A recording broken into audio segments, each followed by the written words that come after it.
Apollo PS2 here, back with another video going over the Fujin Ninja loadout. This is an extremely fun loadout that my friend Telson brought to me earlier this month, and today I want to go over its components as well as quirks and different movement abilities that make it effective. If you'd like to see this loadout in action and the awesome gameplay it provides, check out my montage here in the top right corner. Without further ado, let's dive in.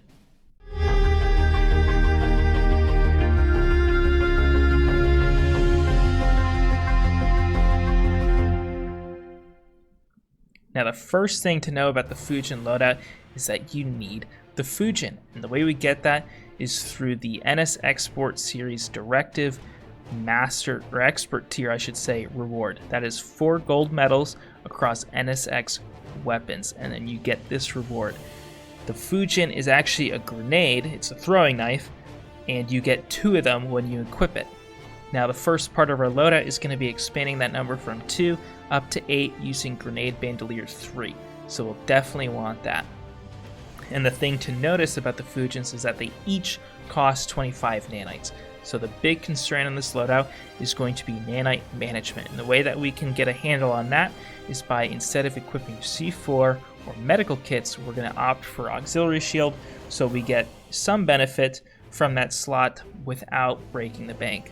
Additionally, we're going to want to take care of both of our health as well as shield bars, and we can do that by using Survivalist 5 as well as Regeneration 5. This is going to help give us survivability.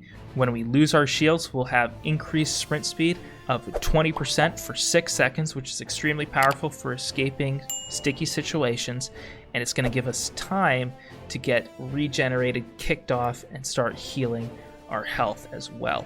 Additionally, when you get headshot kills, you're also going to heal very quickly there.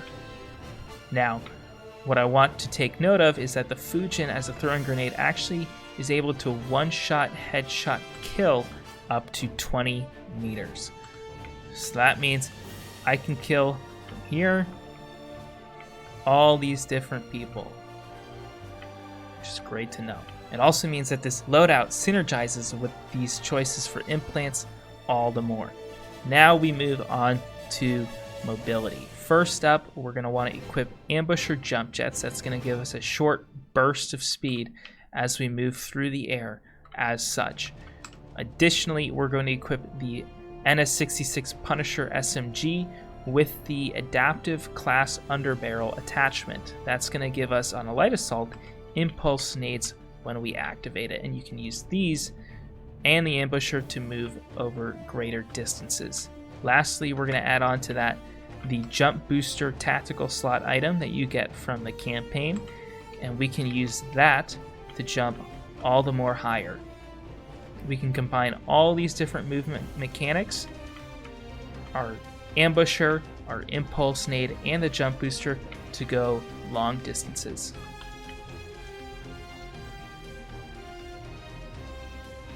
Now, going over that one more time, I am actually standing in the center of the jump boost circle. I'm going to move back like so, and right before I leave the circle, I'm actually going to jump, and then immediately following that, I'm going to use my impulse nade at a 45-degree angle to launch me upwards. And then up here, I'm going to start using my ambusher, jump jet, and I can actually look around and move in different directions to change my momentum. So let's do that again. And let's say I want to go over here and kill that person. That can kind of give you a taste of how you can move around folks and kill them at ease. Last few points here is that using this loadout, you actually want to try and close the gap as much as possible, get up close and personal, and knife them while you run around. That will conserve your Fujins as well as make you the most effective that you can be. You are the arbiter of chaos when you use this loadout. And when people are actually running away after you get 1 or 2 knives into them, that is when you want to pull out the Fujin, ideally, unless you're going for trick shots. Now, to make this loadout much easier to use, I would highly recommend rebinding a few keys. First and foremost, we're going to want to rebind our throw grenade key to our left mouse. So I've done that here, and then as a result, our fire key, which used to be left mouse, I've rebound to comma in my case, which is a thumb button on my mouse. So I would highly recommend a thumb button on your mouse.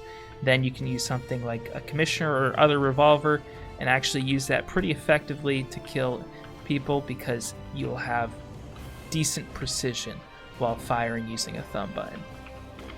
Lastly, what I like to rebind is actually my equip melee key. So I go into infantry here and I bind mine to mouse scroll up, which means that, say I'm impulsionating myself, right, and then I need to quickly get to my knife, I can just scroll up and immediately start hacking away using that thumb button.